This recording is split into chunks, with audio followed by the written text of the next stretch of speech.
السلام علیکم ورحمۃ اللہ وبرکاتہ۔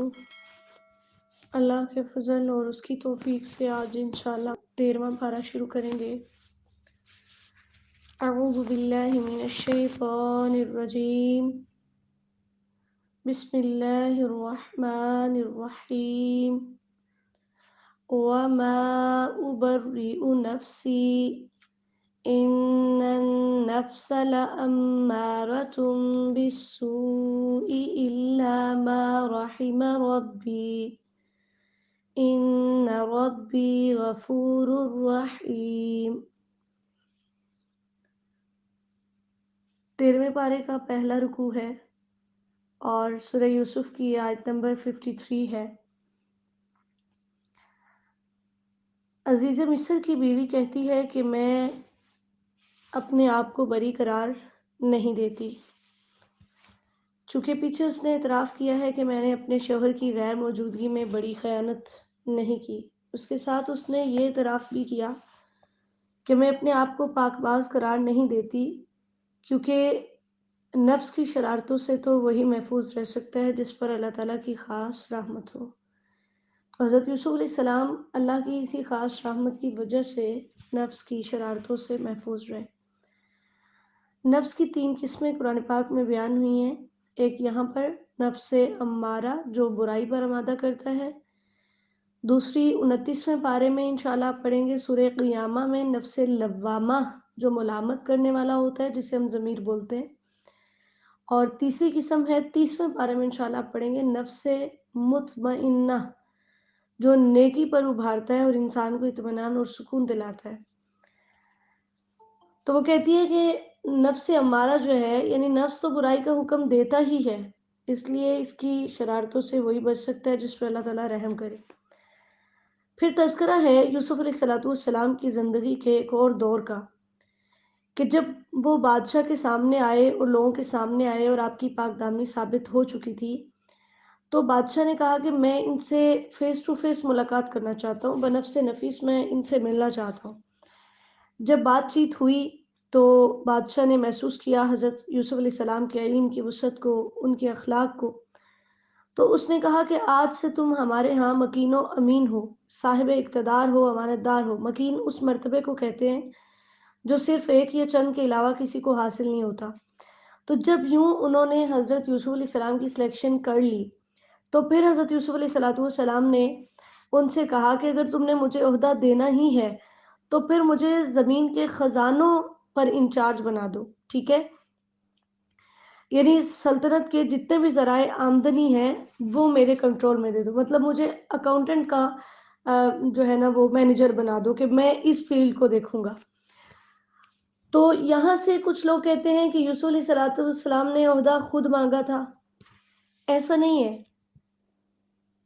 انہوں نے عہدہ خود نہیں مانگا تھا، ان کو عہدہ مل چکا تھا، انہوں نے صرف فیلڈ خود چوز کی تھی۔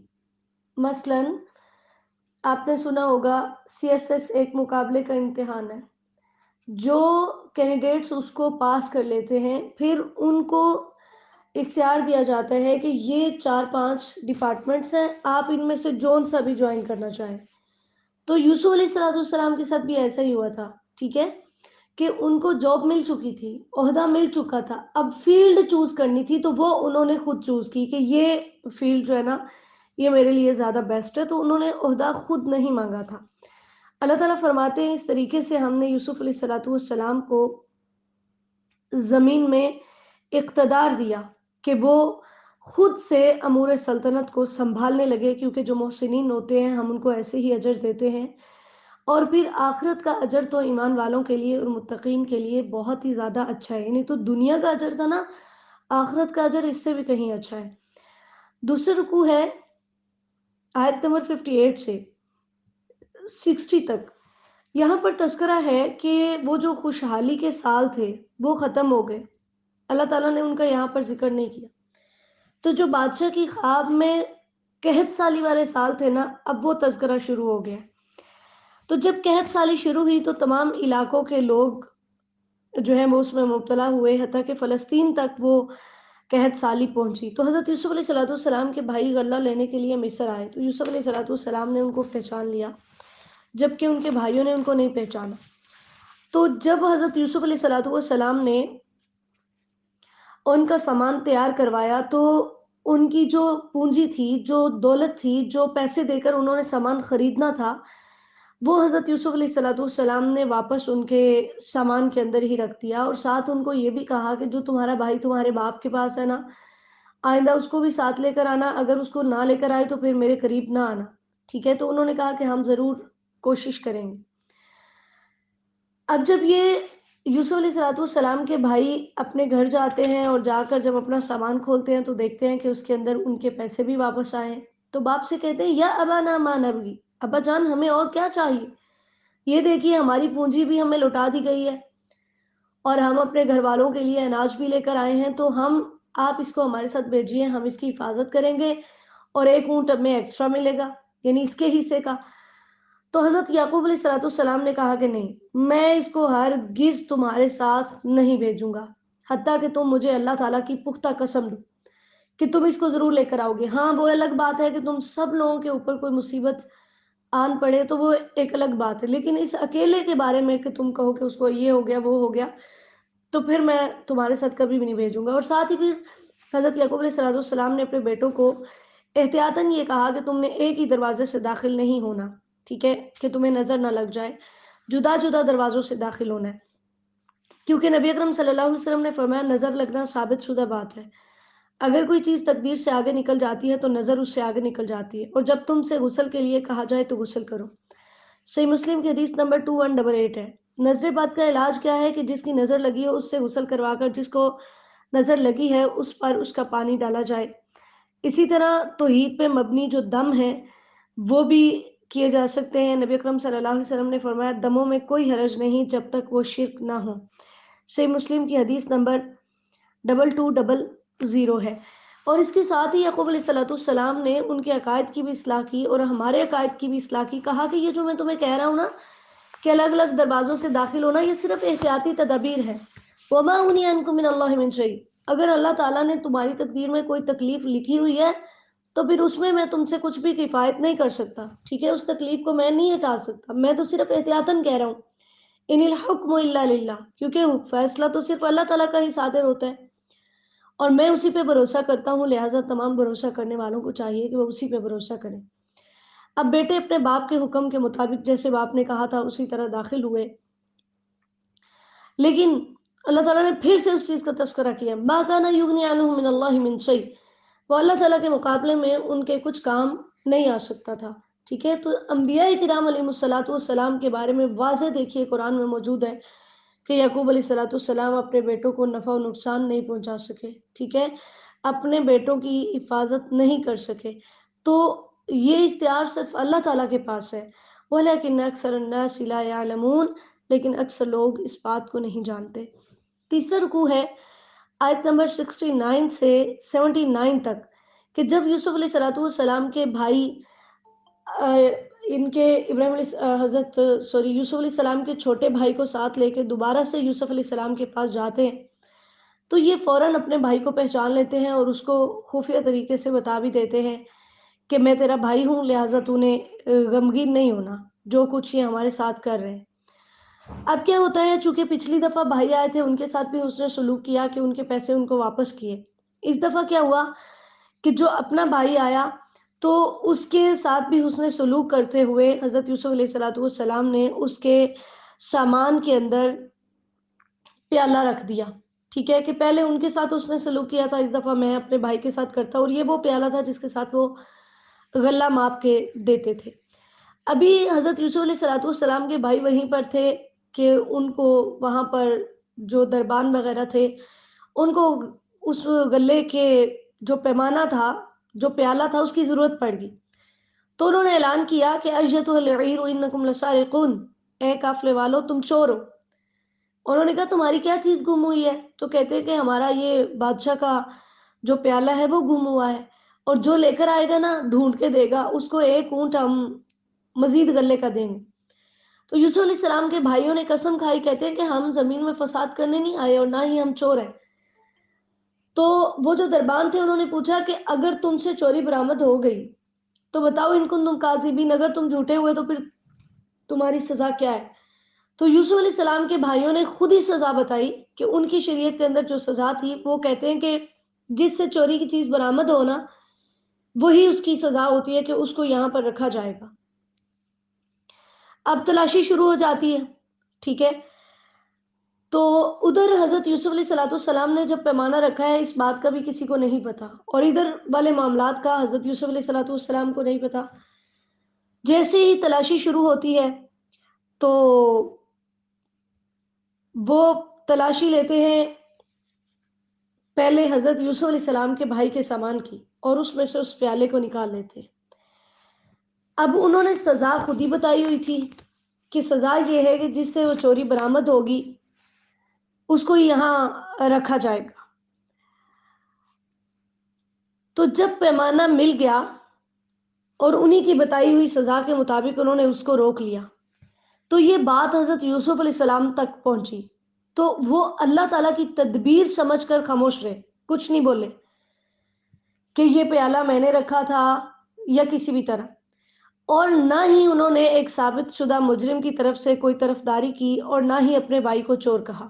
ٹھیک ہے, اب یہ سارا کام اللہ تعالیٰ نے کیا تھا, جیسے اللہ تعالیٰ خود فرما رہے کذالک کدنا لیوسف, یہ ہم نے تدبیر کی تھی یوسف کے لیے. ٹھیک ہے, کہ ہم اس کے بھائی کو اس کے پاس ٹھہرائیں, کیونکہ ویسے بادشاہ کے قانون کے مطابق وہ اپنے بھائی کو اپنے پاس نہیں رکھ سکتا تھا. تو اس طریقے سے ان کی ہی بتائی ہوئی سزا کے مطابق یوسف علیہ السلام کے لیے اللہ تعالیٰ نے ایک آسانی کی. ٹھیک ہے, یہ یوں معاملہ ہوا تھا. اگر نعوذ باللہ یوں کہا جائے کہ یوسف علیہ السلام نے اپنے بھائی کو اپنے پاس رکھنے کے لیے جو ہے نا یہ ساری تدبیر کی تھی, تو یہ ایک نبی پر بہتان ہے, اور خیانت نبی کے شایان شان نہیں ہے. انہوں نے حسن سلوک کے انداز میں اپنے بھائی کے سامان میں پیالہ رکھا تھا کہ ان کو پچھلی دفعہ پیسے واپس کیے تھے, اس کو یہ دے دیتا ہوں. وہ تو پھر بعد میں اللہ تعالیٰ کی تدبیر تھی اور اس کے مطابق یوں ہوا. تو وفوق کل ذی علم علیم, اللہ تعالیٰ فرماتے ہیں ہر عالم کے اوپر ایک عالم ہے, یعنی ہر جاننے والے کے اوپر ایک جاننے والا ہے. تو میں جسے چاہتا ہوں علم عطا کر بلند درجات عطا کرتا ہوں, جیسے حضرت یوسف علیہ السلام کو دیے. تو جو بھائی تھے اب اتنے بدبخت تھے, کہتے ہیں ہاں ہاں اگر یہ چور ہے نا تو اس سے پہلے اس کے بھائی نے بھی چوری کی تھی. لیکن حضرت یوسف علیہ السلام خاموش رہے اور ان کی اس بات کا رد نہیں کیا, کیونکہ ابھی راز کھولنے کا وقت نہیں تھا. تو اب یہ ریکویسٹ کرنے لگے, کہتے ہیں کہ ایسا کرو کہ اس کی جگہ پر ہم میں سے کسی کو رکھ لو, اس کا باپ بہت بوڑھا ہے, وہ اس کی جدائی برداشت نہیں کر سکے گا. تو یوسف علیہ السلام نے فرمایا معاذ اللہ, اللہ کی پناہ, کیا ہم ایسا کریں کہ جس شخص سے جرم ثابت ہی نہیں ہے ہم اس کو پاس رکھیں, تو ایسی صورت میں تو ہم ظالم ہوں گے. چوتھا رکوع ہے فَلَمَّا اسْتَيْأَسُوا مِنْهُ خَلَصُوا نَجِيًّا, آیت نمبر 80 سے 93. جب وہ بالکل نا امید ہو گئے تو علیحدہ ہو کر آپس میں باتیں کرنے لگے. تو بڑے بھائی نے کہا کہ تمہیں پتہ ہے نا کہ تم باپ سے وعدہ کر کے آئے ہو, اور پہلے یوسف کے بارے میں بھی کس قدر جو ہے نا وہ ہم کر چکے ہیں کوتاہی, اس لیے کہتا ہے کہ میں تو یہاں سے نہیں ٹلوں گا, تم جاؤ باپ کو جا کے بتاؤ کہ تیرے بیٹے نے چوری کی ہے, اور جب تک باپ میرے بارے میں کوئی حکم نہیں دے گا میں یہاں سے نہیں ہلوں گا. اور باپ سے یہ بھی کہنا کہ اس قافلے والوں سے سوال کر لو جن کے ساتھ ہم آئے ہیں کہ واقعی ہم سچ بول رہے ہیں کہ اس نے جھوٹ بولے.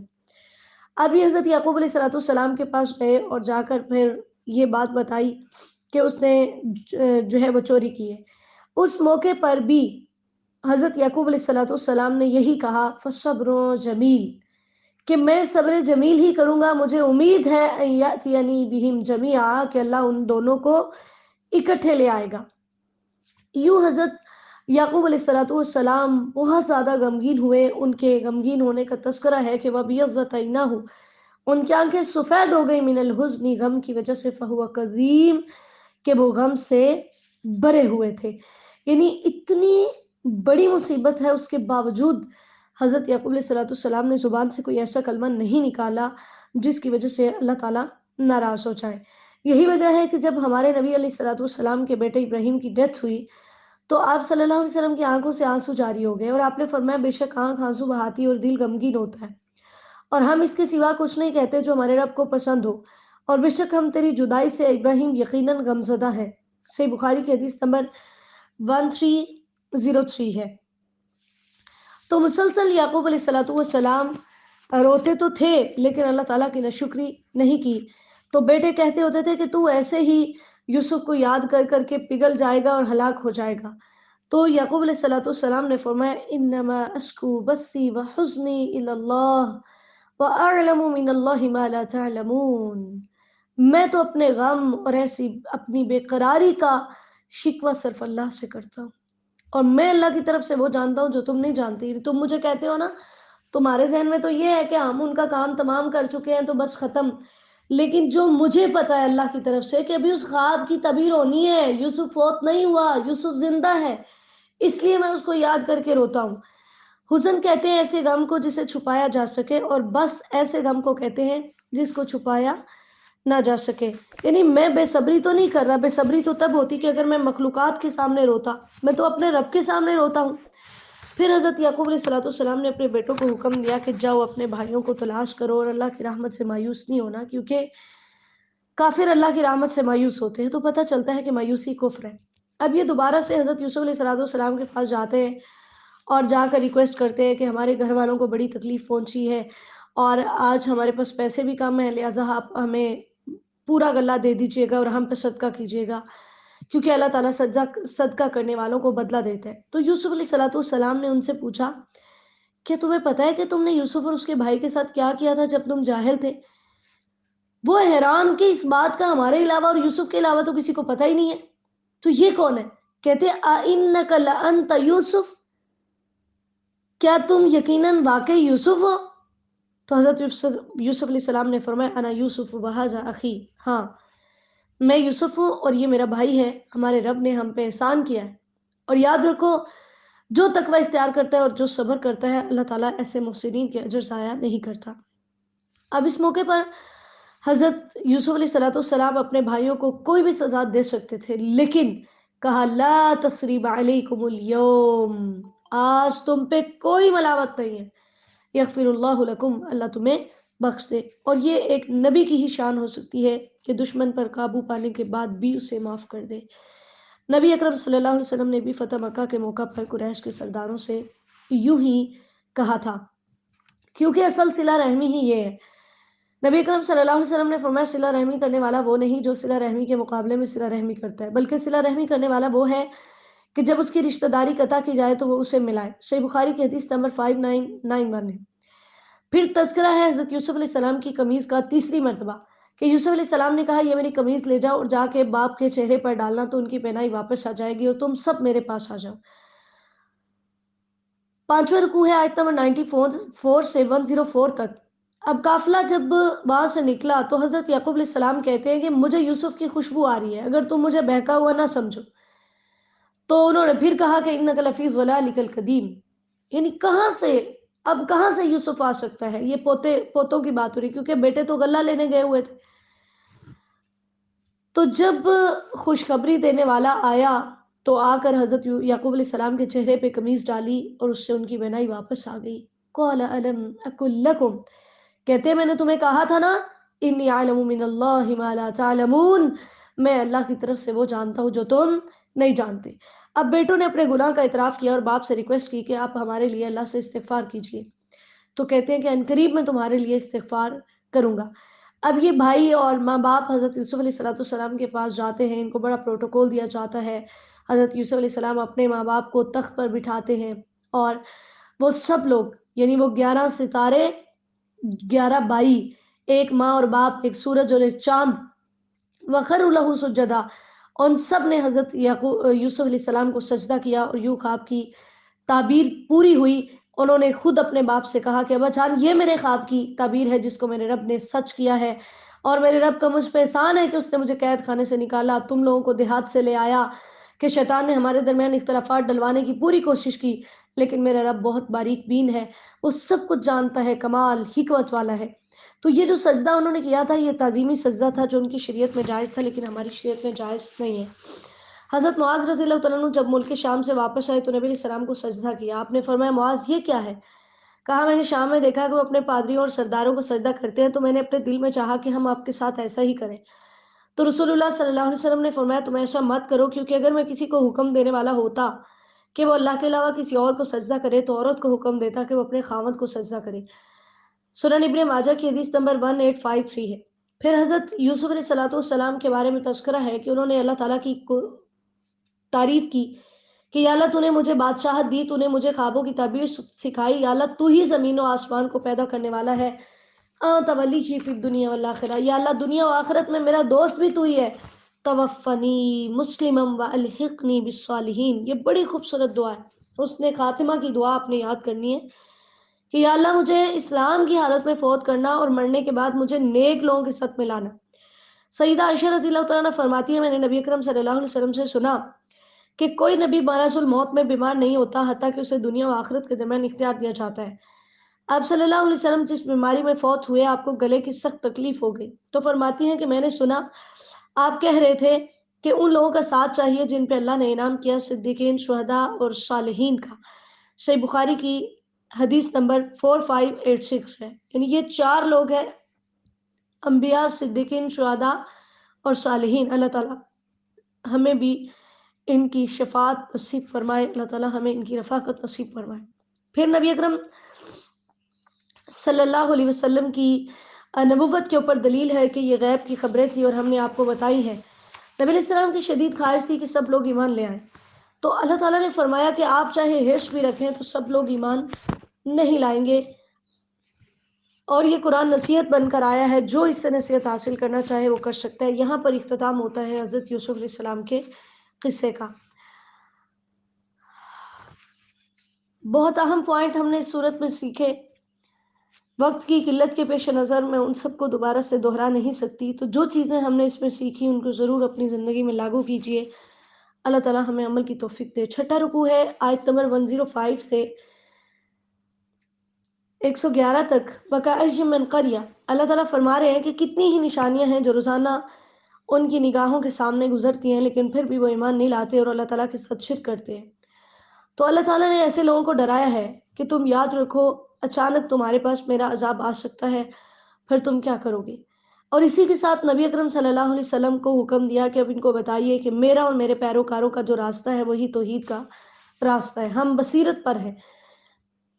بصارت ہوتی ہے آنکھوں سے دیکھنا اور بصیرت ہے دل سے دیکھنا، یعنی ہم بصیرت پر ہیں، اور وہ بصیرت کیا ہے؟ توحید کا فہم۔ وسبحان اللہ وما انا من المشرکین، ہمارا رب پاک ہے کہ ہم مشرکین میں سے نہیں ہیں۔ پھر اللہ تعالیٰ نے انبیاء کرام علیہ الصلوۃ والسلام کے بارے میں بتایا کہ جتنے بھی نبی اس دنیا میں آئے سب آدمی تھے، انسان تھے، کیونکہ مشرکین انبیاء کے بشر ہونے کو نہیں مانتے تھے، اور پھر سارے نبی مرد تھے، کوئی بھی نبی عورت نہیں تھی۔ اور اسی طرح پھر اللہ تعالیٰ فرماتے ہیں کہ جب لوگ نا امید ہو گئے، انہوں نے زمین میں چل پھر کے نہیں دیکھا کہ وہ دیکھیں جھٹلانے والوں کا انجام کیا ہوا، تو اللہ تعالیٰ فرماتے ہیں کہ نبی علیہ السلام کو تسلی دی جا رہی ہے کہ آپ سے پہلے بھی ایسا ہوا تھا کہ انبیاء کرام علیہ السلام نا امید ہو گئے کہ پتہ نہیں اب اللہ تعالیٰ کی مدد نہیں آئے گی، لیکن پھر ہماری مدد آئی اور ہم نے ان کو نجات دی اور مجرموں کو ہم نے تباہ و برباد کر دیا۔ اللہ تعالیٰ فرماتے ہیں ان کے قصوں میں ان کے لیے عبرت ہے جو عقل والے ہیں، کیونکہ یہ قرآن خود سے گھڑا ہوا نہیں ہے بلکہ یہ اپنی سے پہلی کتابوں کی تصدیق ہے، اور اس میں ہر چیز کی تفصیل ہے۔ یہ ہدایت اور رحمت کا سرچشمہ ہے ان کے لیے جو ایمان لاتے ہیں۔ سورۃ الرعد مدنی، بسم اللہ الرحمن الرحیم۔ الف لام میم را، تلک آیات الکتاب والذی انزل الیک من ربک الحق ولکن اکثر الناس لا یؤمنون۔ پہلا رکوع ہے آیت نمبر 1 سے آیت نمبر 7 تک۔ اللہ تعالیٰ نے حروف مقطعات سے ابتدا کر کے قرآن کے اعجاز کو ثابت کیا اور فرمایا یہ قرآن اللہ کی آیات ہے جو ہر اس چیز کی طرف انسان کی رہنمائی کرتی ہیں جس کا انسان محتاج ہے، اور یہ قرآن واضح حق ہے، لیکن اکثر لوگ اس میں ایمان نہیں لاتے۔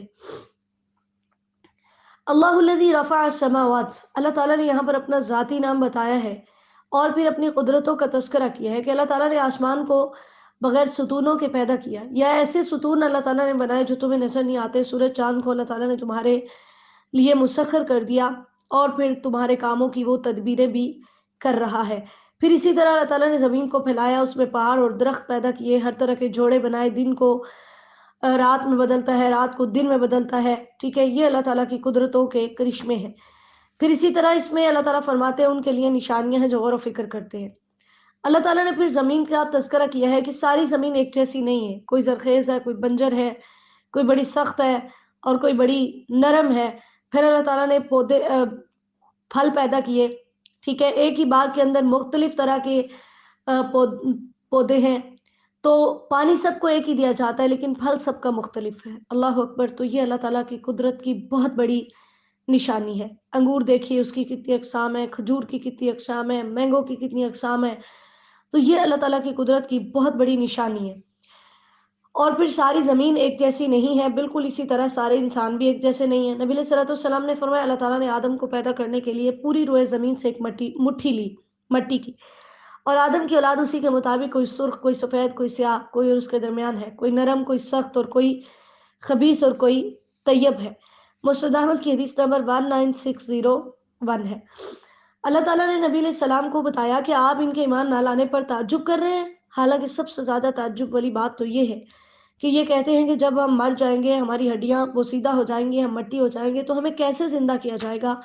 اللہ تعالیٰ فرماتے ہیں منکرین قیامت کو توق پہنا کر جہنم رسید کیا جائے گا، اور وہاں پر یہ دردناک عذاب سے دو چار ہوں گے۔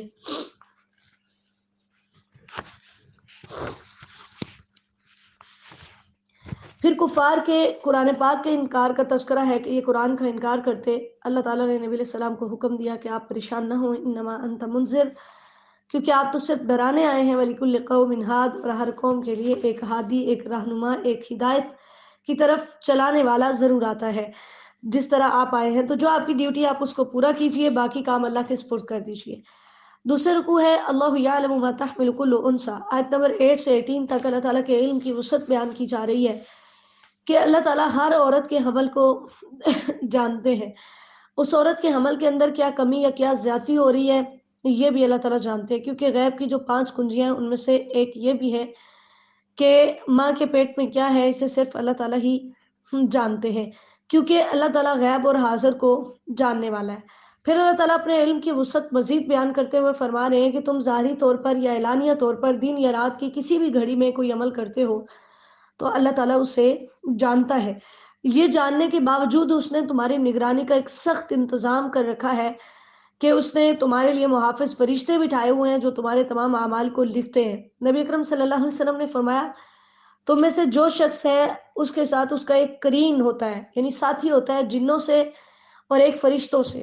پوچھا کہ یا رسول اللہ کیا آپ کے ساتھ بھی ہے؟ آپ صلی اللہ علیہ وسلم نے فرمایا ہاں میرے ساتھ بھی، مگر اللہ تعالیٰ نے اس کے مقابلے میں میری مدد فرمائی ہے تو وہ تابع ہو گیا ہے، وہ مجھے خیر کے علاوہ کوئی حکم نہیں دیتا۔ صحیح مسلم کی حدیث نمبر 2814 ہے۔ پھر اللہ تعالیٰ نے بتایا ہے کہ یہی والے فرشتے یعنی جو ہماری حفاظت کرتے ہیں، ہمارے اعمال لکھتے ہیں، عصر کے وقت ان کی تبدیلی ہوتی ہے اور دونوں نمازوں میں آنے جانے والے فرشتوں کی آپس میں ملاقات ہوتی ہے صبح اور عصر کے وقت۔ صحیح بخاری کی حدیث نمبر 555 ہے۔ اللہ تعالیٰ نے بتایا ہے کہ جب کوئی قوم نافرمانی کرتی ہے تو میں اس سے اپنے انعامات چھین لیتا ہوں، یعنی اللہ تعالیٰ نے کبھی بھی کسی کو اپنی دی ہوئی نعمت خود سے زیادتی کرتے ہوئے نہیں چھینی، لیکن جب وہ لوگ زیادتی کرتے ہیں اور اس نعمت کی قدر نہیں کرتے تو پھر اللہ تعالیٰ ان سے اس نعمت کو چھین لیتے ہیں۔ جیسے حضرت زینب بنت جہش رضی اللہ تعالیٰ عنہ نے نبی اکرم صلی اللہ علیہ وسلم سے پوچھا یا رسول اللہ کیا نیک لوگ ہم میں موجود ہونے کے باوجود ہم ہلاک ہو جائیں گے؟ آپ صلی اللہ علیہ وسلم نے فرمایا ہاں جب گناہ زیادہ ہو جائے۔ صحیح بخاری کی حدیث نمبر 3346 ہے۔ پھر رات کا تذکرہ ہے کہ رات بھی اللہ تعالیٰ کی حمد کے ساتھ اس کی تسبیح بیان کرتے ہیں اور فرشتے بھی اس سے ڈرتے ہیں۔ رات بادلوں کے فرشتے کا نام بھی ہے اور رات بادل کی گرج کو بھی کہتے ہیں، یعنی یہ دونوں بھی اللہ تعالیٰ کی حمد و ثنا بیان کرتے ہیں۔ وَيُرْسِلُ الصَّوَاعِقَ فَيُصِيبُ بِهَا مَن يَشَاءُ، پھر اللہ تعالیٰ بجلیاں بھیجتا ہے اور پھر اس کے ذریعے سے اللہ تعالیٰ جسے چاہتا ہے پہنچاتا ہے۔ صواعقہ کا لفظ قرآن پاک میں 3 معنی کے لیے استعمال ہوا ہے: موت، عذاب اور آگ۔ اللہ تعالیٰ فرماتے ہیں کہ ان تمام کمالات کے بعد صرف اللہ ہی اس بات کا مستحق ہے کہ اسی کو پکارا جائے۔ پھر معبودان باطل کی بے بسی بیان کی گئی ہے کہ جیسے ایک شخص پیاسا ہے، اس کو پیاس لگی ہے اور وہ پانی کی طرف ہاتھ پھیلائے ہوئے ہے کہ پانی خود ہی آئے اور اس کے منہ کے ساتھ لگ جائے، تو ایسا کبھی بھی ممکن نہیں ہے کہ پانی خود ہی آئے اور اس کے منہ کو لگ جائے۔ تو بالکل اسی طرح جو معبودان باطل کو پکارتے ہیں وہ یہ سمجھتے ہیں کہ وہ ان کے کام آئیں گے، ان کی مدد کریں گے، وہ بالکل بھی ان کے کسی کام نہیں آ سکتے۔ وَمَا دُعَاءُ الْكَافِرِينَ إِلَّا فِي ضَلَالٍ، کافروں کی یہ پکار دھوکے میں ہے، گمراہی میں ہے، یعنی اس سے ان کو کچھ بھی حاصل نہیں ہوگا۔ پھر اللہ تعالیٰ نے بتایا کہ زمین و آسمان کی ہر چیز خوشی سے بھی اور کراہت سے بھی، یعنی جیسے بھی ہو کرنا ہر ایک کو اللہ تعالیٰ کے لیے ہی سجدہ ہے، ہر کسی کو اللہ کے سامنے ہی جھکنا ہے. تو انسانوں کی اپنے سائے بھی، خود بھی وہ اور ان کے سائے بھی صبح و شام اللہ کے لیے سجدہ کرتے ہیں. سجدہ کہتے ہیں جسم کے سب سے اونچے اور باعزت حصے کو کسی کے سامنے نیچے سے نیچے لے جا کر اس کے سامنے اپنی انتہائی عاجزی کا اظہار کرنا. اللہ تعالیٰ نے پھر ایک سوال کیا ہے کہ ان سے پوچھئے من رب السماوات والارض، ان سے پوچھئے زمین و آسمان کا رب کون ہے، تو یہ کہیں گے اللہ. پھر ان سے پوچھئے کہ اللہ کو چھوڑ کر ان کو اپنا دوست کیوں بنایا ہے جو نفع و نقصان کے مالک نہیں ہے. ان سے پوچھئے کیا اندھا اور دیکھنے والا برابر ہو سکتے ہیں؟ کیا اندھیرے اور روشنی برابر ہو سکتی ہے؟ جب یہ دونوں برابر نہیں ہو سکتے تو پھر خالق اور مخلوق بھی برابر نہیں ہو سکتے. اس لیے تمہیں اللہ تعالیٰ کو چھوڑ کر کسی اور کو اس کے کاموں کے اندر شریک نہیں کرنا. اچھا، اللہ تعالیٰ نے ایک سوال کیا، کیا معبودان باطل نے بھی کچھ پیدا کیا ہے کہ اب ان کو سمجھ نہیں آ رہی کہ جو ہے اللہ تعالیٰ نے زیادہ اچھا پیدا کیا ہے یا انہوں نے زیادہ اچھا پیدا کیا ہے تو اس وجہ سے یہ ان کی عبادت کر رہے ہیں؟ اللہ تعالیٰ فرماتے ہیں قُلِ اللَّهُ خَالِقُ كُلِّ شَيْءٍ وَهُوَ الْوَاحِدُ الْقَهَّارُ. اے میرے نبی صلی اللہ علیہ وسلم کو بتا دیجئے کہ اللہ ہی اکیلا ہے جو ہر چیز کا خالق ہے، اور وہ اکیلا ہی زبردست ہے. کسی نے کچھ بھی پیدا نہیں کیا، اس لیے کوئی جواز ہے ہی نہیں کہ اللہ کے علاوہ کسی اور کی عبادت کی جائے. پھر اللہ تعالیٰ نے حق و باطل کی مثال بیان کی ہے کہ بارش آتی ہے اور پانی زمین میں ٹھہرتا ہے اور پھر اس کے اوپر جھاگ آ جاتی. وہ جو زمین میں ٹھہرتا ہے وہ حق ہے، اور جو اوپر جھاگ ہوتی ہے کہ جیسے ہی دھوپ لگی وہ جھاگ ختم ہوگی، وہ باطل ہے. یعنی جھاگ جو ہے وہ ناکارہ ہو کر ختم ہو جاتا ہے، لیکن حق جو ہے وہ ثابت رہتا ہے، حق غالب آتا ہے اور باطل ختم ہو جاتا ہے. تو اللہ تعالیٰ فرماتے ہیں کذالک یضرب اللہ الامثال، اسی طرح میں لوگوں کے سامنے مثالیں بیان کرتا ہوں کہ تم حق کا دامن تھامو. کیونکہ جن لوگوں نے اپنے رب کے احکامات کو قبول کر لیا ان کا رب ان کو بہترین بدلہ عطا کرے گا، اور جنہوں نے نہیں کیا وہ چاہیں گے کہ زمین کی ساری دولت اور اس کے ساتھ ان کے پاس دگنا بھی ہو، وہ اس کو فدیے میں دے کر اس عذاب سے چھٹکارا پا لیں، لیکن وہ اس عذاب سے چھٹکارا نہیں پا سکیں گے. ان کے لیے برا حساب ہے اور ان کا ٹھکانہ جہنم ہے جو بہت ہی برا بچھونا ہے. تیسرا رکوع ہے فَمَن يَعْلَمُ أَنَّمَا أُنزِلَ إِلَيْكَ مِن رَّبِّكَ، آیت نمبر 19 سے 26. اللہ تعالیٰ نے فرمایا کہ ایک وہ شخص جو قرآن کو حق کہتا ہے اور دوسرا وہ جو اس سے اندھا پن اختیار کرتا ہے، یہ دونوں برابر نہیں ہو سکتے، کیونکہ اس سے وہی نصیحت حاصل کرتے ہیں جو عقل والے ہیں. اب یہ عقلوں والے کون ہیں؟ اللہ تعالیٰ نے پھر ان کی خوبیاں بیان کی ہیں. اللہ تعالیٰ ہمیں بھی ان میں شامل فرمائے، اور اس کسوٹی کے مطابق ہم نے بھی خود کو چیک کرنا ہے کیا واقعی میں بھی عقل مند ہوں. نمبر 1، عقل مندوں کی علامت ہے وہ وعدہ پورا کرتے ہیں. نمبر 2، رشتہ داری کو جوڑتے ہیں. نمبر 3، رب سے ڈرتے ہیں. ٹھیک ہے، یعنی یہاں پر خشیت کا لفظ بولا گیا ہے. تو خشیت ایسے خوف کو کہتے ہیں جس کے اندر تعظیم ہوتی ہے، یعنی اس کو بڑا سمجھ کر اس سے ڈرتے ہیں، اور یہ علم کی وجہ سے ہوتی ہے، جہالت کی وجہ سے یہ خوف انسان میں نہیں آتا. اور اسی طرح ان کی چوتھی خوبی ہے کہ وہ برے حساب سے ڈرتے ہیں، وہ اپنے رب کی رضامندی کے لیے صبر کرتے ہیں.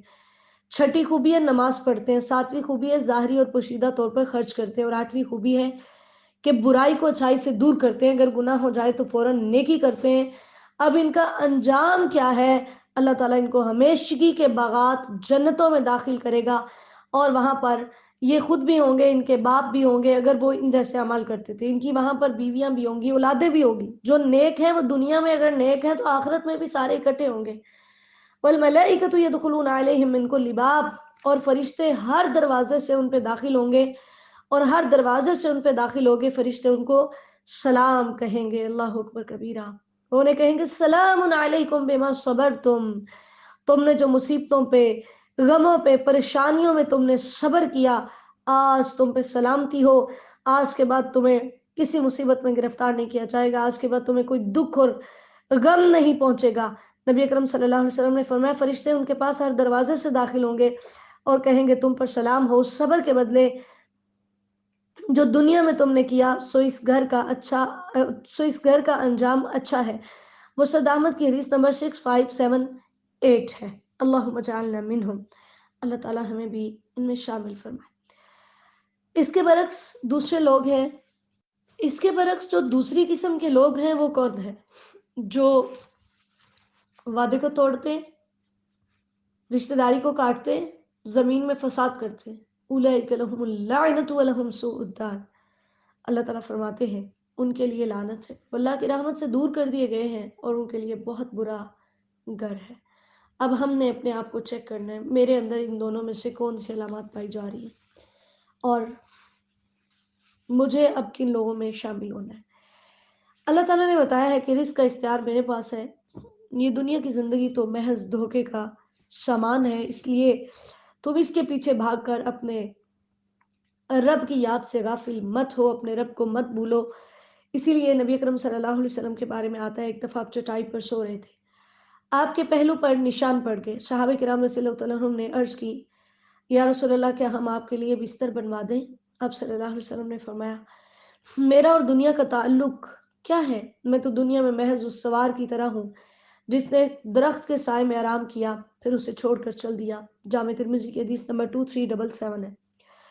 چوتھا رکوع ہے وَيَقُولُ الَّذِينَ كَفَرُوا لَوْلَا أُنزِلَ عَلَيْهِ آيَةٌ مِّن رَّبِّهِ، آیت نمبر 27 سے 31 تک پھر سے کفار کے مطالبات کا تذکرہ ہے کہ انہوں نے کہا کہ اس پہ کوئی اللہ کی طرف سے نشانی کیوں نہیں اتری. تو اللہ تعالیٰ فرماتے ہیں کہ میں نشانیاں نازل کرتا ہوں اور پھر جسے چاہتا ہوں میں گمراہ کرتا ہوں اور جسے چاہتا ہوں میں ہدایت دیتا ہوں. تو یاد رکھو کہ اگر نشانی آ گئی اور اس سے تمہاری گمراہی میں اضافہ ہو گیا تو پھر تم ہلاک کر دیے جاؤ گے. لیکن جو مومن ہوتے ہیں ان کے دل اللہ کی یاد پر مطمئن ہوتے ہیں، وہ اللہ کے ذکر سے مطمئن ہوتے ہیں. الا بذکر اللہ تطمئن القلوب، کیونکہ دلوں کا سکون تو اللہ کی یاد میں ہے. ایسے لوگوں کے لیے طوبی لہم، اللہ اکبر، ایسے لوگوں کے لیے خوشحالیاں ہیں. اور طوبہ جنت کے ایک درخت کا نام بھی ہے. مسند احمد کی حدیث نمبر 17660 ہے. اللہ تعالیٰ نے بتایا کہ ہم نے آپ کو اس دنیا میں اس لیے بھیجا کہ آپ یہ آیات پڑھ کر انہیں سنائیے اور ان کو بتائیے جو وہی آپ کی طرف آئی ہے، جبکہ ان کا تو یہ حال ہے کہ وہ ہم یکفرون بالرحمن، کہ یہ رحمان کا انکار کرتے ہیں. یہ اللہ تعالیٰ کی صفت رحمان کو نہیں مانتے تھے، اللہ کی صفات کے منکر تھے. صلح حدیبیہ کا جب معاہدہ لکھا جا رہا تھا تو آپ نے اس کے اوپر لکھا بسم اللہ الرحمن الرحیم. سہیل بن عمر جو اس ٹائم کفار کے نمائندے تھے، انہوں نے کہا یہ الرحمن الرحیم کیا ہے؟ تم لکھو بسمک اللہم. ٹھیک ہے، یعنی ان کو رحمان سے نفرت تھی، نعوذ باللہ من ذالک. تو اللہ تعالیٰ نے اسی چیز کا تذکرہ کیا ہے کہ یہ رحمان سے نفرت کرتے ہیں. صحیح بخاری کی حدیث نمبر 2731 ہے. حالانکہ اللہ کے نزدیک پسندیدہ نام عبداللہ اور عبد الرحمن ہے. صحیح مسلم کی حدیث نمبر 2132 ہے.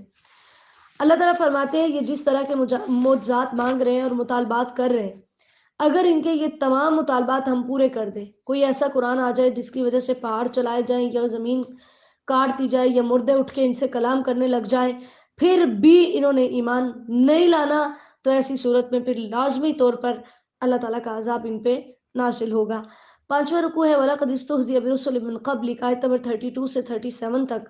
اللہ تعالیٰ نے نبی اکرم صلی اللہ علیہ وسلم کو تسلی دی ہے کہ آپ سے پہلے انبیاء کرام علیہ السلام کا بھی یوں ہی مذاق اڑایا جاتا تھا اور میں کفار کو ڈھیل دیتا تھا، پھر میں ان کو ایک ہی دفعہ پکڑتا تھا اور پھر دیکھیے کہ میرا عذاب کیسا ہوا. رسول اللہ صلی اللہ علیہ وسلم نے فرمایا اللہ تعالیٰ ظالم کو مہلت دیتا ہے حتیٰ کہ جب اسے پکڑتا ہے تو چھوڑتا نہیں. صحیح بخاری کی حدیث نمبر 4686 ہے. پھر اللہ تعالیٰ نے توحید کو ثابت کیا ہے اور شرک کا رد کیا ہے، اور اس کے ساتھ ہی اللہ تعالیٰ نے بتایا ہے کہ جس سے اللہ گمراہ کر دے پھر اسے کوئی ہدایت دینے والا نہیں ہے، کیونکہ اللہ تعالیٰ ہر چیز پہ نگران ہے، محافظ ہے. تو اگر کوئی اللہ کے علاوہ کسی اور کو شریک بناتا ہے تو صرف وجہ یہ ہے کہ دنیا اس کے لیے مزین کر دی گئی ہے، اس کا جو ہے اس کی تمام اعمال کا محور و مرکز صرف دنیا ہے. اسی وجہ سے اسے دنیا تو مل جاتی ہے، آخرت میں اس کے لیے سخت ترین عذاب ہوگا اور وہاں اس کو اللہ کے عذاب سے بچانے والا کوئی نہیں ہوگا. اللہ تعالیٰ ہمیں محفوظ فرمائے. لیکن اس کے برعکس وہ جنت جو اللہ تعالیٰ نے متقین کے لیے تیار کی ہے، جس میں نہریں جاری ہیں اور جس کے پھل ہمیشہ رہنے والے ہیں، جس کے سائے ہمیشہ رہنے والے ہیں، اللہ تعالیٰ فرماتے ہیں تِلْکَ عُقْبَى الَّذِينَ اتَّقَوْا، یہ ان لوگوں کا انجام ہے جنہوں نے تقوی اختیار کیا، جو اپنی خواہشات کے پیچھے نہیں چلے بلکہ انبیاء کی تعلیمات پر چلتے رہے اور اپنے رب کو راضی کرتے رہے. اللہ تعالیٰ ہمیں بھی انبیاء کرام علیہ السلام کے اسوہ پر چلنے کی توفیق عطا فرمائے.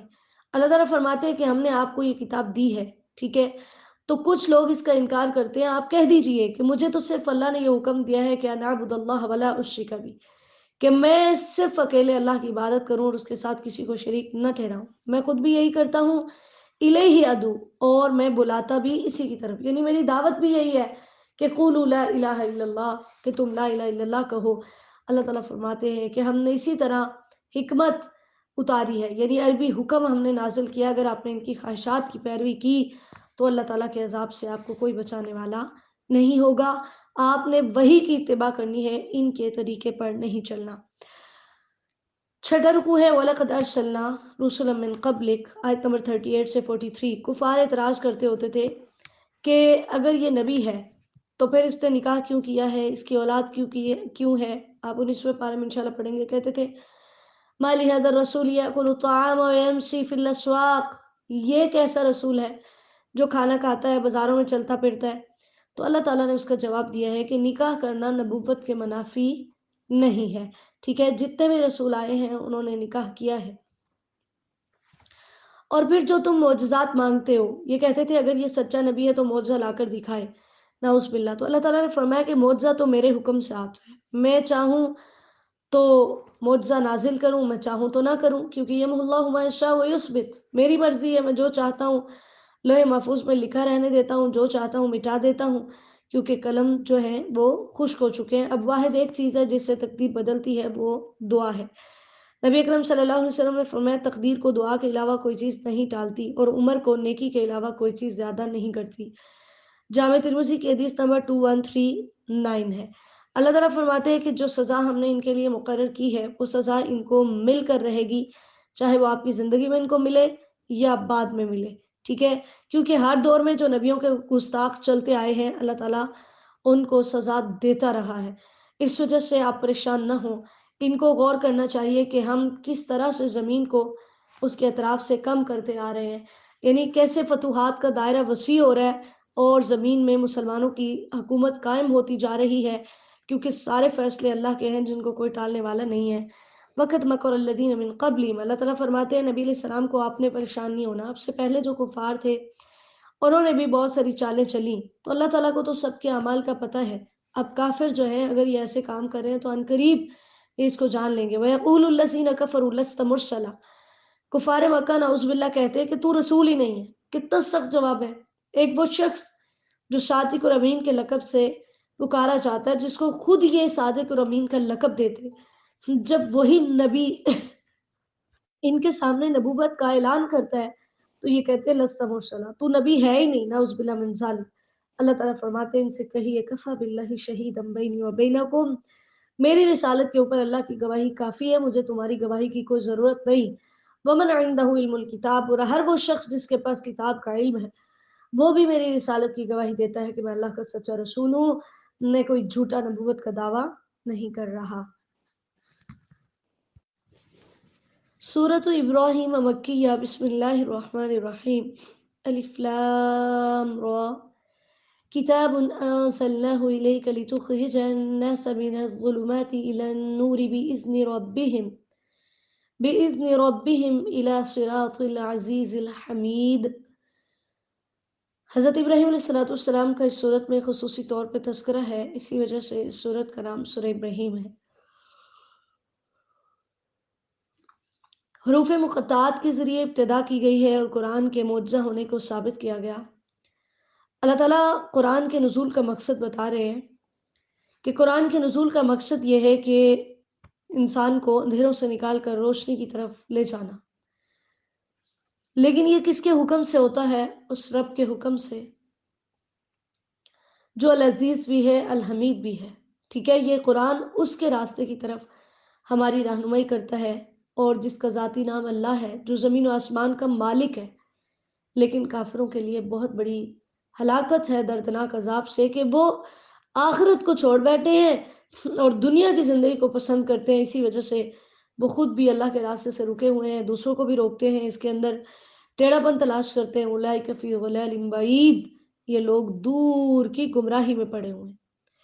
پھر اللہ تعالیٰ نے نبی اکرم صلی اللہ علیہ وسلم کو بتایا کہ اگر یہ کفار آپ کی نبوت پہ اعتراض کرتے ہیں تو ان کو بتائیے کہ آپ سے پہلے بھی جتنے نبی آئے ہیں ہم انہیں کی قوم کی زبان میں اس نبی کو بھیجتے تھے، ٹھیک ہے؟ یعنی جو جس قوم کی زبان ہوتی ہے اللہ تعالیٰ اسی میں سے اسی زبان کو کتاب کے لیے چنتے تھے. چونکہ عربوں کی طرف نبی آیا تو اللہ نے عربی کو چنا، عبرانیوں کی طرف نبی آتا تھا تو کتاب کی زبان عبرانی ہوتی تھی. اسی کے ساتھ اللہ تعالیٰ نے موسیٰ علیہ السلام کا تذکرہ کیا. ان کو بھی اللہ تعالیٰ نے حکم دیا تھا کہ اپنی قوم کو اندھیروں سے نکال کر روشنیوں میں لائیے، اور وَذَكِّرْهُمْ بِأَيَّامِ اللَّهِ، ان کو اللہ کی نعمتیں یاد دلائی. ایام اللہ سے مراد وہ دن ہوتے ہیں جن میں کوئی اہم واقعہ پیش آتا ہے، چاہے وہ مصیبت کی صورت میں ہو چاہے وہ نعمت کی صورت میں ہو، کہ ان کے اندر ہر بہت صبر کرنے والے اور شکر کرنے والے کے لیے نشانیاں ہوتی ہیں. کیونکہ اگر کوئی مومن ہے تو وہ ان واقعات سے عبرت حاصل کرے گا، اور اگر کوئی کافر ہے تو اس کی سرکشی میں اضافہ ہوگا. پھر اللہ تعالیٰ نے تذکرہ کیا ہے کہ موسیٰ علیہ السلام نے اپنی قوم سے کہا تھا کہ اللہ کی نعمتیں یاد کرو، کہ اللہ تعالیٰ نے تمہیں فرعون سے نجات دی جو تمہیں بہت سخت عذاب پہنچاتے تھے، تمہارے بیٹوں کو قتل کرتے اور تمہاری بیٹیوں کو زندہ رکھتے، جو کہ تمہارے لیے بہت بڑی آزمائش تھی. تو یہ بہت بڑا اللہ تعالیٰ کا تم پہ احسان تھا. اب اس احسان کو یاد کر کے تمہیں چاہیے کہ اپنے رب کا شکر کرتے ہوئے محمد مصطفیٰ صلی اللہ علیہ وسلم پر ایمان لے آؤ. دوسرا رکوع ہے وَإِذْ رَبُّكُمْ لَئِن شَكَرْتُمْ لَأَزِيدَنَّكُمْ. اللہ تعالیٰ نے یہاں پر بتایا ہے کہ شکر سے نعمتوں میں اضافہ ہوتا ہے. جتنا میرا زیادہ شکر کرو گے اتنا میں تمہاری نعمتوں کے اندر اضافہ کروں گا. اور یہ حقیقت ہے. شکر دل سے بھی ہوتا ہے، زبان سے بھی ہوتا ہے اور عمل سے بھی ہوتا ہے، اور ہمیں چاہیے کہ ہم ہر وقت اپنے رب کا شکر ادا کرتے رہیں تاکہ ہماری بھی نعمتوں میں اضافہ ہو. ٹھیک ہے، یہ تو ہم چاہتے ہیں کہ ہماری نعمتوں میں اضافہ ہو، لیکن ہم ان طریقوں کو اختیار نہیں کرتے جو اللہ تعالیٰ نے ہمیں بتائے ہیں.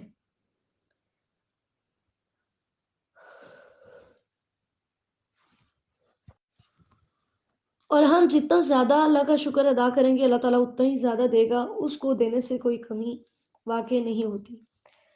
اللہ تعالیٰ خود فرما رہے ہیں کہ اے میرے بندو، اگر تمہارے پہلے، تمہارے پچھلے، تمہارے انسان، تمہارے جن ایک میدان میں کھڑے ہو جائیں، پھر وہ مجھ سے سوال کریں، میں ہر ایک کو وہ دوں جو اس نے مانگا، تو اس سے میری بادشاہت میں کچھ کمی نہیں آئے گی مگر اتنی کہ جتنا تم سوئی کے ناکے کو سمندر میں داخل کرو اور جو پانی وہ اپنے ساتھ لے کر آئے. صحیح مسلم کی حدیث نمبر 2577 ہے. اس لیے ہمیں زیادہ سے زیادہ اپنے رب کا شکر ادا کرنا ہے اور اس کی نعمتیں حاصل کرنی ہے. لیکن اس کے ساتھ ہی جو ناشکری کرتا ہے، اللہ تعالیٰ فرماتے ہیں ان عذاب لشدید، میرا عذاب بہت ہی سخت ہے. اسی وجہ سے موسیٰ علیہ السلام نے اپنی قوم کو مخاطب کر کے کہا تھا کہ جاؤ تم سارے اور زمین میں جو ہیں وہ سارے مل کر تم کفر کرو، اللہ تعالیٰ کو کوئی فرق نہیں پڑتا، وہ غنی ہے، وہ حمید ہے. اسی لیے اللہ تعالیٰ نے فرمایا اگر تمہارے اگلے، تمہارے پچھلے، تمہارے جن، تمہارے انسان تم میں سے کسی ایک شخص کے جو سب سے زیادہ متقی دل والا ہے اس کی طرح ہو جائیں تو اس سے بھی میری بادشاہت میں کوئی فرق نہیں پڑتا، کوئی اضافہ نہیں ہوتا. اور اے میرے بندو، اگر تمہارے اگلے، تمہارے پچھلے، تمہارے انسان، تمہارے جن تم میں سے کسی ایک سب سے گناہگار دل والے کی طرح ہو جائیں تو اس سے بھی میری بادشاہت میں کوئی کمی واقع نہیں ہوتی. ہم شکر کریں گے تو ہمارا اپنا فائدہ ہے، ہم کفر کریں گے تو ہمارا اپنا نقصان ہے. پھر اللہ تعالیٰ نے گزشتہ اقوام کا تذکرہ کیا ہے. اللہ تعالیٰ فرماتے ہیں انبیاء کرام علیہ السلام ان کے پاس واضح دلائل لے کر آئے تھے، لیکن انہوں نے کہا کہ ہم تمہاری تعلیمات کا انکار کرتے ہیں اور ہم جس چیز کی طرف تم ہمیں بلاتے ہو اس کے بارے میں شک میں، ہمیں نہیں سمجھ آ رہی کہ ہم اس کو قبول کریں یا نہ کریں. تو انبیاء کرام علیہ السلام کس چیز کی دعوت دے رہے تھے؟ توحید کی. تو نبیوں نے کہا فی اللہ شکن، کیا توحید کے بارے میں شک ہے؟ کیا اللہ کے بارے میں شک ہے جو زمین و آسمان کو پیدا کرنے والا ہے، جو تمہیں بلا رہا ہے کہ تم ایمان کو قبول کرو، اللہ اس کے بدلے تمہارے گناہ معاف کر دے اور وہ تمہیں ایک وقت تک مہلت دیتا ہے. قالوا ان انتم الا بشر مثلنا. لیکن مکذبین کا کیا اعتراض تھا؟ تم ہمارے جیسے بشر ہو، ہم تمہیں کیسے مان لیں؟ تم چاہتے ہو کہ ہم اپنے باپ دادا کے دین کو چھوڑ دیں؟ تو رسولوں نے کہا ہاں ہم تمہارے جیسے بشر ہی ہیں، لیکن اللہ نے ہم پہ احسان کیا اور ہم پہ وحی اتاری ہے، اور ہاں جو تم معجزات مانگتے ہو وہ ہمارے اختیار میں نہیں ہے. وما كان لنا ان ناتيكم بسلطان الا باذن اللہ. اللہ اکبر. عقیدہ توحید سے پورا قرآن بھرا پڑا ہے. اللہ تعالیٰ ہمیں توفیق عطا فرمائے کہ ہم اس سے عبرت حاصل کریں. قرآن خود کہہ رہا ہے کہ نبیوں نے کہا ہمارے پاس کوئی اختیار نہیں ہے، لیکن ہم تلے ہوئے ہیں نبیوں کو مختار کل بنانے پہ۔ اللہ ہمیں محفوظ فرما دے۔ اللہ تعالیٰ نے فرمایا مجھ پہ بھروسہ کرو، اور اس کے ساتھ ہی مسلمانوں کو یہ بھی سکھایا کہ ان کو کہہ دو کہ ہم تمہاری طرف سے پہنچنے والی ہر تکلیف پہ صبر کریں گے، کیونکہ ہمارا بھروسہ اللہ تعالیٰ پر ہے۔ تیسرا رکوع ہے وقال الذین کفروا لرسلہم، آیت نمبر 13 سے 21 تک۔ جب کفار دلیل کے میدان میں ہارتے تو دھمکیاں دینی شروع کر دیتے، رسولوں کو دھمکیاں دی کہ ہم تمہیں اپنے شہر سے نکال دیں گے، اپنی زمین سے تمہیں نکال دیں گے، یا تمہیں واپس ہمارے دین میں لوٹنا ہوگا۔ ہم نے پڑھا تھا نا، شعیب علیہ الصلوۃ والسلام کی قوم نے بھی ان کو ایسے کہا تھا۔ تو اللہ تعالیٰ نے ان کی طرف وحی کی کہ ہم ظالموں کو ضرور ہلاک کریں گے، پھر تمہیں زمین میں آباد کریں گے، اقتدار تمہارے پاس آئے گا۔ یہ پیشین گوئی اللہ تعالیٰ نے حقیقت میں پوری کی۔ اللہ تعالیٰ نے فرمایا کہ ہر سرکش اور انات رکھنے والا ہلاک ہو گیا، نامراد ہو گیا، کیونکہ اس کے پیچھے جہنم ہے، وَيُسْقَى مِن مَاءٍ صَدِيدٍ، اور اس کو پیپ والا پانی پلایا جائے گا۔ صدید اس گندے پانی کو، پیپ، ریشہ اور خون جو جہنمیوں کے گلے سڑنے کی وجہ سے جسموں سے نکل رہا ہوگا، نعوذ باللہ، اتنا وہ سخت ہوگا کہ اس کو وہ پینے لگیں گے، گھونٹ گھونٹ کر کے حلق سے اتاریں گے، یوں لگے گا ابھی موت آئی، ابھی موت آئی، ابھی موت آئی، وما ہوا بمیت، لیکن وہ مرنے والے نہیں ہوں گے۔ استغفر اللہ، اتنا سخت ترین عذاب ہوگا۔ نبی اکرم صلی اللہ علیہ وسلم نے فرمایا اہل نار میں سے سب سے ہلکے عذاب والا وہ ہوگا جس کے لیے آگ کے 2 جوتے اور 2 تسمے ہوں گے، ان دونوں سے اس کا دماغ اس طرح ابل رہا ہوگا جیسے ہانڈی ابلتی ہے، وہ نہیں خیال کرے گا کہ اس سے زیادہ بھی کسی کو عذاب ہو رہا ہے، حالانکہ وہ ان سب سے کم عذاب والا ہوگا۔ صحیح مسلم کی حدیث نمبر 364 ہے۔ پھر اللہ تعالیٰ نے بتایا ہے کہ جہنمی جب جہنم کے اندر جائیں گے تو وہ ایک دوسرے کے اوپر الزام لگائیں گے، ٹھیک ہے، اور وہاں پر کوئی بھی اللہ تعالیٰ سے بچ نہیں سکے گا۔ وہ کہیں گے کہ ہم نے تمہاری پیروی کی تھی، بتاؤ آج تم ہمارے کسی کام آتے ہو؟ تو ان کے وڈیرے کیا کہیں گے، لو ہدان اللہ لہدیناکم، اگر اللہ ہمیں ہدایت دیتا تو ہم تمہیں بھی ہدایت دے دیتے۔ اللہ تعالیٰ نے تو اختیار دیا تھا، تمہاری اپنی مرضی کہ تم نے ہدایت قبول نہیں کی۔ اور پھر وہ واویلے کر کر کے آخر کار خود کو کہیں گے کہ یہاں چیخنے چلانے رونے پیٹنے کا کوئی فائدہ نہیں ہے، آج ہمیں یہاں سے کوئی چھٹکارا نہیں ملے گا۔ چوتھا رکوع ہے وقال الشیطان لما قضی الامر، آیت نمبر 22 سے 27 تک۔ جب جنتی جنت میں چلے جائیں گے اور جہنمی جہنم میں چلے جائیں گے تو ہر طرف سے شیطان کو ملامت کیا جا رہا ہوگا، تو اس وقت شیطان مکر جائے گا، وہ کہے گا کہ اللہ نے جو تم سے وعدے کیے تھے وہ سچے تھے، اور جو میں نے کیا تھا میں نے اپنے وعدے کی خلاف ورزی کی، اور سنو مجھے مورد الزام نہ ٹھہراؤ، میرا تم پہ کوئی غلبہ نہیں تھا، مجھے ملامت نہ کرو، اپنے آپ کو ملامت کرو، میرا تو صرف اتنا قصور ہے، میں نے تمہیں بلایا برائی کی طرف اور تم تو تیار بیٹھے تھے، فاستجبتم لی، تم فوراً میری طرف آ گئے۔ تو یہ دیکھیے یہ اتنا بدبخت ہمارا دشمن ہے کہ یہ روز قیامت مکر جائے گا، یہ کہے گا مجھے الزام نہ دو، اپنے آپ کو الزام دو، آج نہ میں تمہارے کام آ سکتا ہوں نہ تم میرے کام آ سکتے ہو۔ انی کفرت بما اشرکتمونی من قبل، میں تو انکار کرتا ہوں کہ تو نے اس سے پہلے جو مجھے اللہ تعالیٰ کے ساتھ شریک بنایا اور تم اللہ کی باتوں کو چھوڑ کر میری باتیں مانتے رہے۔ اللہ تعالیٰ فرماتے ہیں ان الظالمین لہم عذاب علیم، یہ ظالم جو ہے ان کے لیے دردناک عذاب ہے، لیکن اس کے برعکس جو ایمان والے ہیں وہ جنتوں میں جائیں گے۔ پھر اللہ تعالیٰ نے مثال بیان کی ہے کلمہ طیبہ کی، جس سے مراد کلمہ توحید لا الہ الا اللہ ہے، کہ وہ ایک درخت کی طرح ہے جس کی جڑیں مضبوط ہوتی ہیں اور اس کی شاخیں آسمانوں تک پہنچتی ہیں۔ اس سے مراد کھجور کا درخت ہے جو ہر وقت ہی اپنا میوہ دیتا رہتا ہے۔ اور اسی کے ساتھ کلمہ خبیثہ کی اللہ تعالیٰ نے مثال بیان کی، جس سے مراد کفر و شرک کی بات ہے، کہ وہ اس کی مثال ایک خبیث درخت کی طرح ہے جس کی جڑیں زمین سے اکھیڑ دی جاتی ہیں اور اس کو زمین میں قرار نہیں ہے۔ اللہ تعالیٰ فرماتے ہیں کہ جو بات میں چاہتا ہوں میں ثابت رکھتا ہوں، اور میں جسے چاہتا ہوں میں گمراہ کرتا ہوں، وَيَفْعَلُ اللَّهُ مَا يَشَاءُ، میں جو چاہتا ہوں میں کرتا ہوں، مجھے کوئی پوچھنے والا نہیں ہے۔ تو قول ثابت سے مراد کہ اللہ تعالیٰ توحید پر دنیا کی زندگی میں بھی ثابت رکھتے ہیں اور آخرت میں بھی۔ یہی وجہ ہے کہ جب قبر کے اندر سوال کیے جائیں گے تو اس ٹائم مومن تو بتائے گا لیکن کافر کہے گا ہاں ہاں لا ادری، ہائے میں تو نہیں جانتا۔ صحیح بخاری کی حدیث نمبر 1374 ہے، پوچھا جائے گا تمہارا رب کون ہے؟ اس شخص یعنی محمد صلی اللہ علیہ وسلم کے بارے میں کیا جانتے ہو، تمہارا دین کیا ہے، اور تمہیں ان باتوں کا کہاں سے پتہ چلا؟ یہ 4 سوال قبر میں کیے جائیں گے۔ پانچواں رکوع ہے الم تر الی الذین بدلوا نعمت اللہ، آیت نمبر 28 سے 34 تک۔ اللہ تعالیٰ نے فرمایا کیا تم نے ان لوگوں کی طرف نہیں دیکھا جنہوں نے اللہ تعالیٰ کی نعمت کو بدل ڈالا؟ اور انہوں نے اپنی قوم کو ہلاکت کے گھر میں اتارا۔ اس سے مراد کفار مکہ ہے۔ اللہ نے ان پہ اتنی نعمتیں نچھاور کی، سب سے بڑی نعمت اللہ نے ان کو زندگی دی، لیکن نبی علیہ السلام کی بعثت پر یہ ایمان نہ لائے، آپ کی رسالت کو نہ مانا، تو اللہ تعالیٰ فرماتے ہیں یہ جہنم میں داخل ہوں گے، کیونکہ انہوں نے اللہ تعالیٰ کے لیے وجعلوا للہ اندادا، اللہ کے لیے کئی شریک بنا لیے۔ اندادا کہتے ہیں ایسے شریک کو جو کسی چیز کی اصل میں شریک ہو۔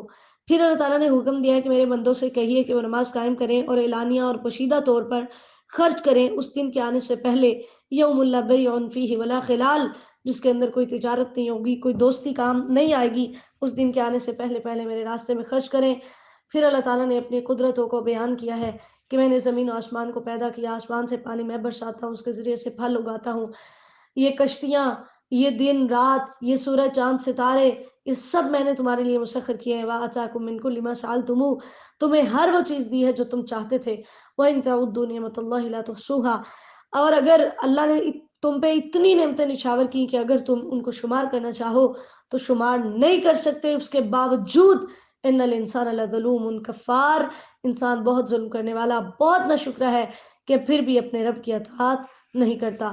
چھٹا رکوع ہے وَإِذْ قَالَ إِبْرَاهِيمُ رَبِّ اجْعَلْ، تذکرہ ہے حضرت ابراہیم علیہ السلام کے اس وقت کا کہ جب انہوں نے اللہ کے حکم سے اپنی بیوی اور اپنے بیٹے کو جنگل بیابان میں چھوڑا اور پھر اللہ سے دعا کی یا اللہ اس شہر کو امن والا بنا دے، مجھے اور میری اولاد کو بتوں کی گندگی سے بچا۔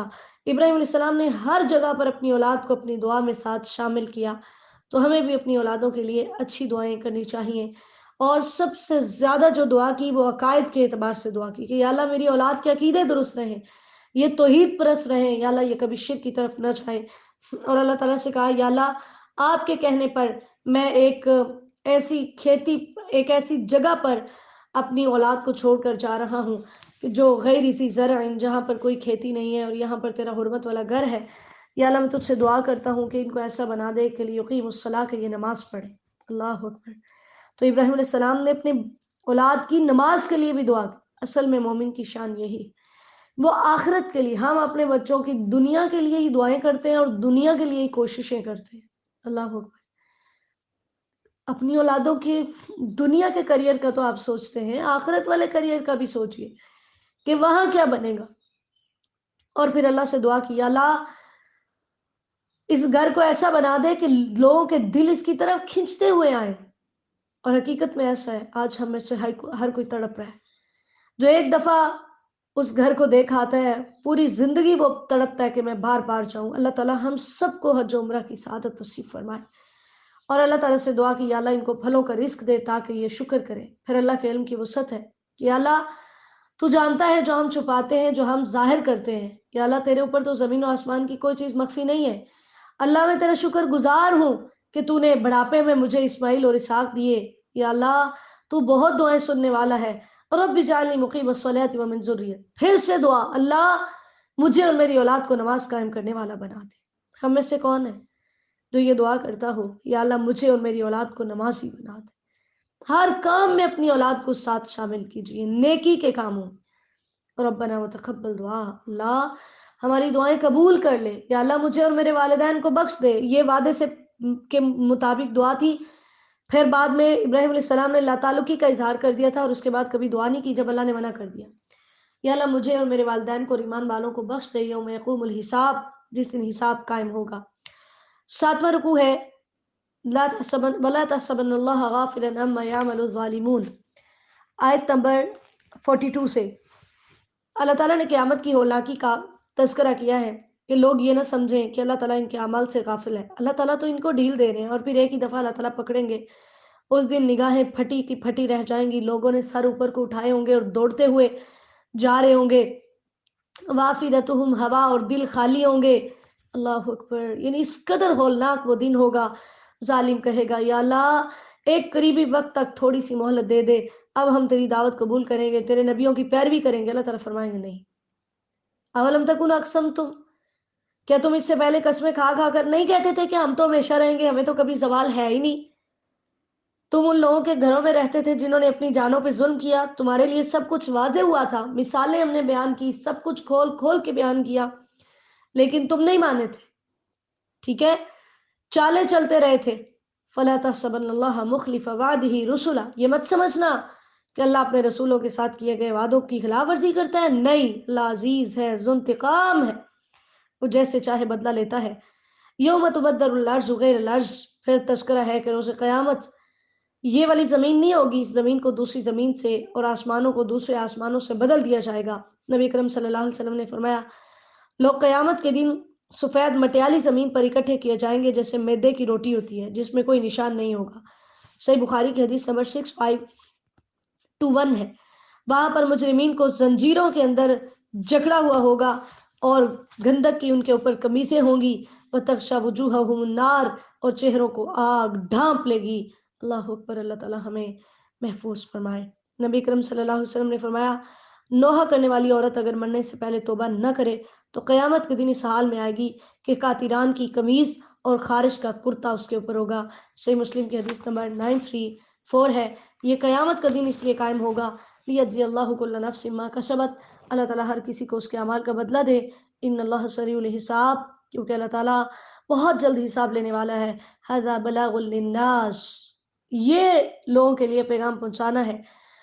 وَلِيُنذَرُوا بِهِ، تاکہ وہ اس کے ساتھ ڈرائے جائیں، وَلِيَعْلَمُوا، تاکہ وہ جان لیں۔ اللہ تعالیٰ نے یہ ڈراوے اس لیے بیان کیے کہ وہ جان لیں انما هو الہ واحد، کہ وہی الہ واحد ہے، وَلِيَذَّكَّرَ أُولُو الْأَلْبَابِ، اور چاہیے کہ عقل والے نصیحت حاصل کریں اور ان احکامات پر عمل کرتے ہوئے ان کے مطابق اپنی زندگی بسر کریں۔ اللہ تعالیٰ ہمیں اپنی اصلاح کرنے کی توفیق دے، ہمیں اپنا شکر گزار بنا لے، ہمیں شیطان کے شر سے محفوظ فرمائے۔ یا الہی ہماری التجائیں پوری فرمائیے، ہمارے صغیرہ و کبیرہ گناہ معاف فرمائیے، ہماری نیک حاجات کو پورا فرمائیے، ہمیں دنیا و آخرت میں کامیاب و کامران فرمائیے، ہم سب سے راضی ہو جائیے، ہماری مدد فرمائیے۔ مولا کریم جو بے اولاد ہیں اپنی رحمت سے نیک اولاد عطا فرمائیے۔ الہی ہمارے والدین پہ رحم فرمائیے۔ مولا کریم جو مالی تنگی میں مبتلا ہیں اللہ وسعت عطا فرمائیے۔ یا الہی تو رزاق ہے، رزق فراخ عطا فرمائیے۔ یا الہی قرض کی ادائیگی میں مدد فرمائیے۔ اللہ کریم دین سیکھنے سکھانے والوں کی مدد فرمائیے۔ یا الہی ہماری روحانی جسمانی بیماریاں دور فرمائیے۔ اللہ مرتے دم تک اس قرآن کے ساتھ جوڑ کے رکھیے۔ یا الہی اہل فلسطین کی مدد فرمائیے۔ میرے مالک میدان بدر کی طرح ان کے لیے فرشتوں کا نزول فرمائیے۔ اللہ ان کے لیے فرشتوں کا نزول فرمائیے۔ میرے مالک ہماری تمام دعائیں قبول فرمائیے۔ اللہم صلی وسلم علی نبینا محمد صلی اللہ علیہ وسلم۔ سبحانک اللہم و بحمدک، اشہد ان لا الہ الا انت، استغفرک و اتوب الیک۔ السلام علیکم ورحمۃ اللہ وبرکاتہ۔